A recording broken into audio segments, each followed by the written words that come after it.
The tie I handed over was tossed into the trash can at the corner of the room in the next moment. I, taken aback, blinked at Bob. "We don't need cheap junk. Did you even check inside?" "Huh?" Behind a bewildered-looking Bob, Catherine was grinning. I locked eyes with Bob and then slowly shifted my gaze to Catherine. "Wait, you're telling me that was from you, sis?"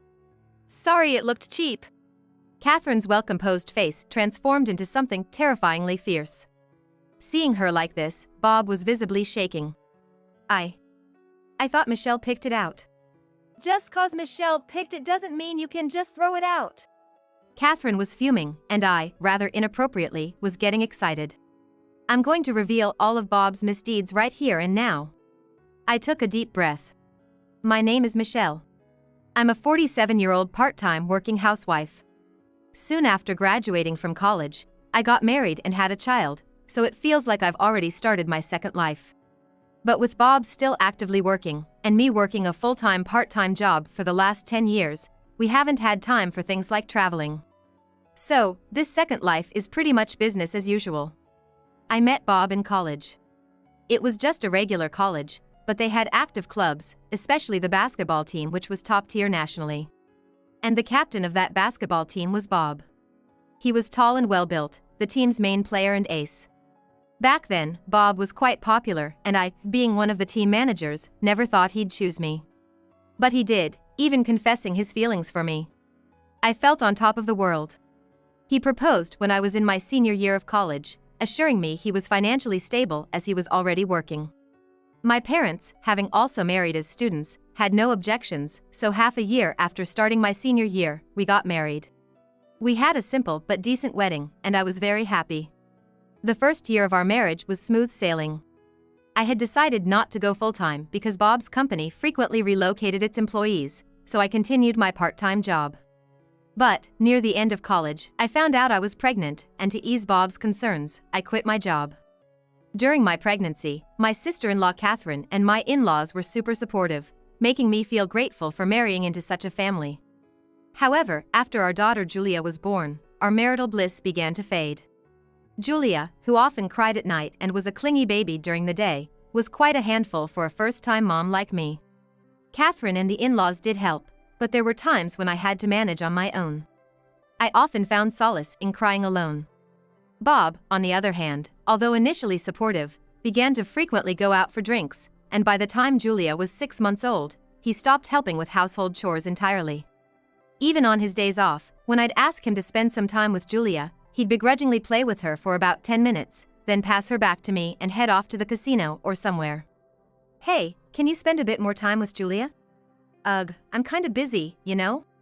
Whenever I mentioned it, Bob would just sigh heavily. Then, he'd chuckle and try to reason with me.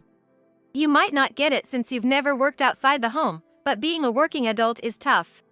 If we don't refresh on weekends, we can't keep going. Understand?" Bob said that and playfully tapped my head. I hated that gesture of his. But it's true that Bob is the one supporting our family, and I indeed don't have any experience in the workforce. Because of that, every time he said something like that, I'd swallow any retorts, and eventually, I stopped asking anything of Bob. So, without paying any attention to his family, Bob led a life that was hardly fatherly, only interacting with Julia when he was in a good mood. And this went on for over 20 years. But then, something changed, and he began actively engaging with Julia. "Julia, let's go out and have some fun." "Okay." Every weekend, I'd watch them head out together and I'd be left to tackle the household chores. Thanks to starting a part-time job about 10 years ago, our financial situation became more comfortable. But chores would pile up, so weekends were dedicated to cleaning and meal prep. Up until 3 years ago, Julia was on my side. She'd help out, get me gifts, but ever since she started going out with Bob, she completely sided with him. The reason was simple: Bob would buy her things every time they went out. She'd come home holding bags full of new clothes, accessories, and other items. At first, she seemed taken aback by the gifts, but now, she'd happily head straight to her room and try everything on. Maybe you shouldn't be buying her expensive things every week." "Huh? Oh, are you jealous of Julia?" "Can't blame me. She's way prettier than an old hag like you." Bob laughed it off and headed to Julia's room. Indeed, Julia, lively and radiant like Bob, is undeniably beautiful. She seems aware of it too, and, not to brag, but she's gorgeous enough to be a celebrity. I, on the other hand, am rather plain. But I'm only 45. There's no reason for him to call me an old hag. Fed up, I decided to confront them and headed towards Julia's room. But just as I was about to turn the doorknob, I overheard a shocking conversation. "Thanks, Dad. This is so cute. You look great in it. Just like your old man's daughter. Please thank Amanda for me too. I wanted to match with her. Amanda's pretty, just like you. The store clerk today even said we're a good-looking family." "Really? That makes me so happy." I couldn't grasp what they were talking about. Who's this beautiful family? I thought it was just the two of them going out every weekend.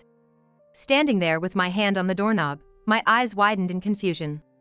Tears streamed down my face, but I was paralyzed. Oblivious to my presence, Julia and Bob kept laughing and chatting about their next outing. The resentment I felt towards them was overwhelming. The next day, on my way back from work, I stopped by a private detective agency. The staff there was very kind, and I poured out everything that had been bottled up inside me. Right then and there, I decided to have them investigate Bob and Julia. A few months later, when I received the investigation report, I was stunned. Bob met his mistress almost daily, and on weekends, they'd take trips with Julia. But as I read on, even more shocking details emerged. "No! This can't be real!" Faced with Bob's blatant deceit, anger bubbled up within me. "I'll never forgive him. I'll get my revenge." Just as that thought crossed my mind, a message pinged on my smartphone. It was from Catherine, inviting me to a celebration at their family home in honor of Bob's recent promotion. I hadn't heard a word about Bob's promotion, but I decided to accept Catherine's invitation. I didn't want to buy a gift to celebrate his promotion, but it'd seem odd if I were the only one who didn't bring anything. So, I decided to get something with Catherine's help. We purchased a high-end, custom-made tie from a shop that made even finer suits than the ones Bob usually wears. The tie cost me $300. We'll put it in a plain paper bag so he won't guess what's inside right away. It's a surprise. I hope he likes it. I hope so. Imagining her younger brother's happy face, Catherine looked pleased. A part of me felt guilty, but my desire for revenge against Bob was much stronger. With determination, I moved forward with my plan. The day of Bob's celebration arrived. As we were leaving the house, Bob noticed the plain bag in my hand and couldn't hide his disappointment. Without a word, we headed to the family home. Once there, Bob's parents and Catherine joined us, and we enjoyed a delightful meal. Shall we start with the gifts? Who wants to go first? Me. Me. Happy promotion, Dad. Julia handed him a no-brand handkerchief. Though it came in a neat box, it didn't look particularly expensive.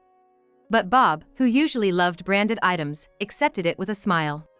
It's unusual for Bob, who's always loved branded items. With that in mind, I pulled out the tie box from the paper bag and handed it to Bob. Congratulations on your promotion. This is from me and... Huh! The tie I'd given Bob was tossed into a trash bin in the corner of the room the next moment. Stunned, I shot Bob a surprised look. I don't want this cheap trash. Did you even check what's inside? Huh? Behind a puzzled-looking Bob, Catherine was smiling. Our eyes met, and I slowly shifted my gaze to Catherine. Wait, did you?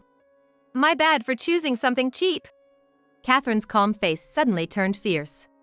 Seeing her like that, Bob was visibly shaking. No, I thought Michelle chose it. Why would it be okay to throw away something Michelle got for you? Catherine's fiery anger made me feel excited inappropriately. I decided to expose all of Bob's misdeeds right there and then. I took a deep breath. Catherine, it's okay. I'm not upset. But, still. It's really okay. After all, who needs a gift from someone they're about to divorce, right? Everyone present was shocked by my words. Bob was trembling, but tried to stay calm, speaking to me in a soft voice. So, divorce? I know I overdid it just now. I'm sorry, okay? Wait.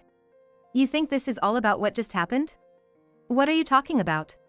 Bob, not understanding my true intentions, stuttered. Amidst the tension, a nonchalant voice chimed in. Why not divorce? It doesn't concern me anymore. Julia. Julia, twirling her long hair between her fingers, continued without a pause. I mean, she's just a regular lady who's barely been out in the world, right? It's obviously better to have someone stylish as a mother. She was probably talking about Bob's mistress. Bob, unaware that I knew about her, looked uncomfortable. Seeing them, I sarcastically said, Oh, so what was her name, Amanda? Isn't she more to Julia's liking? How do you know about Amanda? Bob was visibly panicked at my revelation of his affair. Julia, however, remained unaffected. I said to the two of them, dripping with sarcasm. See, you've lost your love for me and you want to remarry, right?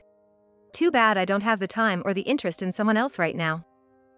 Well, you see. Suddenly, all eyes in the room were on Bob, who was struggling for words. Julia, for once, seemed to think something was amiss and stopped playing with her hair to observe Bob. Making up reasons to cheat and convincing Julia of them, you just don't want to look bad, huh? What do you mean? Julia looked confused as she pressed Bob for answers. It made sense, after all. Bob had told Julia that I was having an affair and was considering divorce. He even said that when he introduced her to his mistress, they were keeping their relationship a secret because I was reluctant to divorce, but they planned to marry as soon as they could. When I learned of this, my head ached. I never cheated, and the reason I wasn't home much was because of my increased part-time work hours.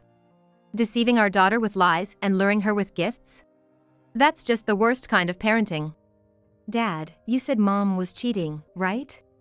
That she refused to divorce even though you wanted to. Was that a lie? It wasn't exactly a lie, but... If it wasn't a lie, why is Mom acting so confident then? Julia's shrill voice echoed through the room. I replied calmly. He probably thought it'd be more convenient to deceive you. That way, after the divorce, it'd be easier for him to bring you around to Grandpa and Grandma's, or maybe it'd be easier for him to return to his parents' place. Probably reasons like that. It's a lie. Julia seemed unable to believe my words and kept repeating.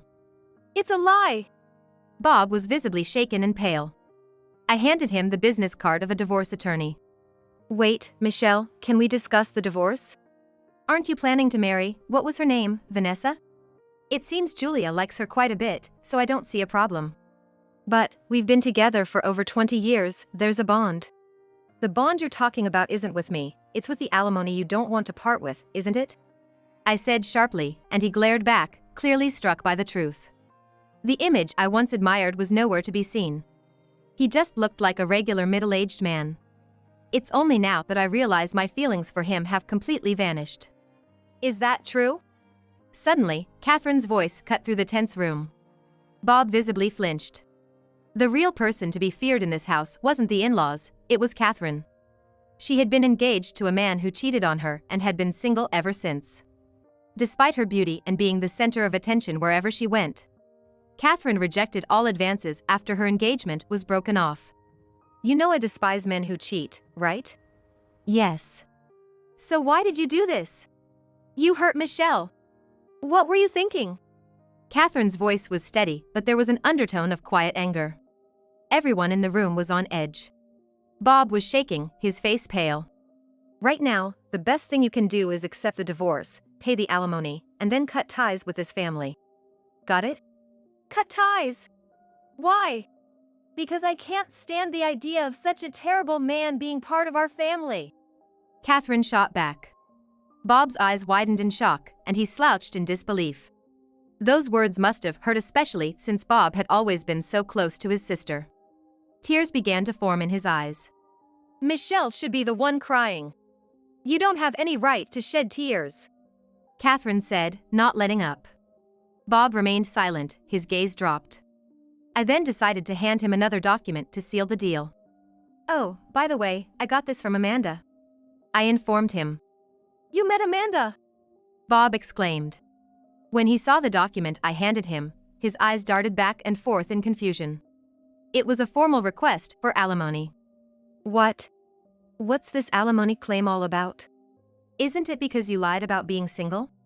Bob looked as though he had completely forgotten that he had lied. Turns out, Bob met Amanda at a dating event held at a high-end hotel. He forged documents to appear single and approached Amanda. To ensure there's no discrepancy with reality, he said the reason for the divorce was his ex-wife's infidelity. Though they were divorced, she still hadn't left. Both he and his daughter were struggling, but since she was doing all the housework, he treated her as if she were just a housemaid. He believed that if he found someone else to marry, his ex-wife would give up on reconciliation and finally leave. He kept asking Amanda to wait a little longer while he convinced her. When Amanda told me all of this, I was fuming inside. When I showed her our marriage record and explained that we weren't divorced and that I had never cheated, Amanda apologized profusely. She offered to pay alimony, but since she believed he was single when they started dating, I didn't feel like demanding it. I have a message from Amanda. She doesn't want to see you ever again. What? Most likely, Bob was thinking of having Amanda cover his living expenses in exchange for the alimony he owed me. Bob's face was one of utter despair. Mom, I'm sorry. I had no idea. Julia timidly apologized beside the silent Bob. Having a 25-year-old daughter who can't differentiate right from wrong and takes her mother for granted is unacceptable. You don't have to apologize. I replied coldly. Mom, after the divorce with Dad is finalized, you'll have to leave the house. What? Why? I sighed at Julia's reaction. The house we live in is in my name. I inherited the property when my relatives passed away, which is why Bob and I started living there. I had mentioned this to Julia before, but she seemed to have forgotten. No matter how deceived you were, your attitude towards your mother is unacceptable. I can't forgive you anymore. I'm sorry, but you'll have to leave with Dad. No, please. Mom, let's live together happily again. Please. Julia begged, her voice filled with desperation. I coldly stared at the frantic Julia. Then, my usually silent mother-in-law chimed in. Bob and Julia, please never come back to this house. What? Mom? Bob looked up in shock at his mother's words. My mother-in-law was fuming, her face red with anger. Seeing her like that, Bob couldn't hide his shock and shed tears. Julia was just frozen in shock, seeing the usually kind-hearted mother-in-law change so drastically. I don't want to talk to people who hurt others like you. Please leave, she firmly said. Bob was taken aback. Suddenly, my father-in-law stood up, grabbed Bob by the collar, and dragged him out of the house. At first, Bob banged on the house door and shouted, "Let me in." But when the neighbors started gathering, he left with Julia. Back at my in-laws, I enjoyed some tea and cake my mother-in-law prepared, finally having a moment of peace. I then filed for divorce. With the alimony from Bob, I became fairly wealthy. As for Bob, not only did I take the savings he'd been hiding, but it also came out that he had forged documents at the dating event. His colleagues, who had attended the same event, exposed his lies at work.